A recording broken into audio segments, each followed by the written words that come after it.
Assalomu alaykum aziz erta tongdan zo'r TVni mana shunday chiroyli go'zal dasturini tomosha qilib o'tirgan aziz teletomoshabinlar, hamshaharlar, hammanglarga xayrli kun bo'lsin. Sizlar bilan birgaligimdan xursandman. Ustozimga uzoq umr tilayman. Bular borlar, bizani shunday yetalab yurarlar. Umringiz uzoq bo'lsin.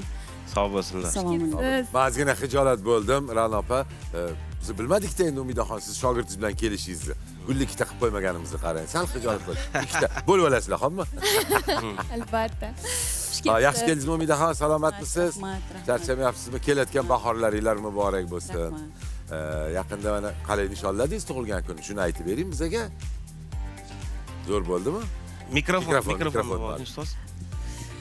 Avvalo Nega? Ha, yaxshi dedingiz.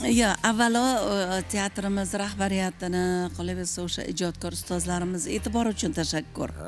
Vazirlikning e'tibori uchun tashakkur. San'atkorga nima kerak? Ozgina rag'bat bo'lsa, butun jonu jahonni baxsh etib xizmat qiladi xalqqa, elga. Bizning bir shiorimiz bor. Elga xizmat, oliy himmat deymiz. Respublikamizning hamma nuqtalariga bordik.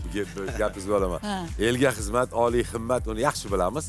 Bu teatr aktyor va aktrisalarni anaqasida shior. Shiori. Endi bizlarning ko'chani artistimiz u bizlar.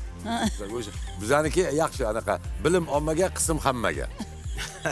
Bildingizmi? Mayli, unisi ham bunisi ham bo'lgani yaxshi. Qisqasi o'sha ozgina e'tibor, ehtiromdan xursand bo'ldik.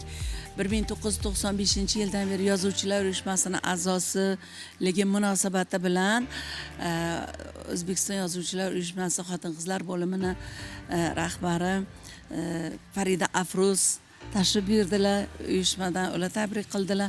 Bu hammasi insonni ko'ngliga bir zavq bag'ishlaydi, zavq. Yashaging keladi, ishlaging keladi. Va yana bir ma'lumot ustozimiz madaniyat, san'at fidokori ko'krak nishoni bilan taqdirlandilar. Ustoz, tabriklaymiz. Ustoz. Bardavom bo'lsin. Bundan ham yuqori mukofotlarga loyiqsiz ustoz. Rahmat. Ana bir xil ayollarni ko'rsak, kamsitishmas Ra'no opa. Umidaxon kamsitishmas. Ko'rsak hali bola chaqasiga o'ralashib qolib, uydan chiqolmay, ya'ni bersang yeyman, ursang o'laman qabilida o'tiradi-da bir xillar. Uyim joyim deydi, tushunamiz uni.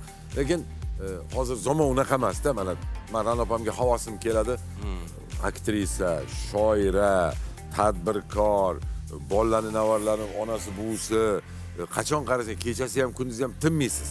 Tinim bilmaydilar, tinim bilmaydilar. O'zingizni ko'rmasak ham o'tpatga borsak, mashinangiz turgan bo'ladi. Oh, Ra'no opam shu yerda ekan deb qo'yaman. O'zlari yo'ladi, syomkadalar ichkarida.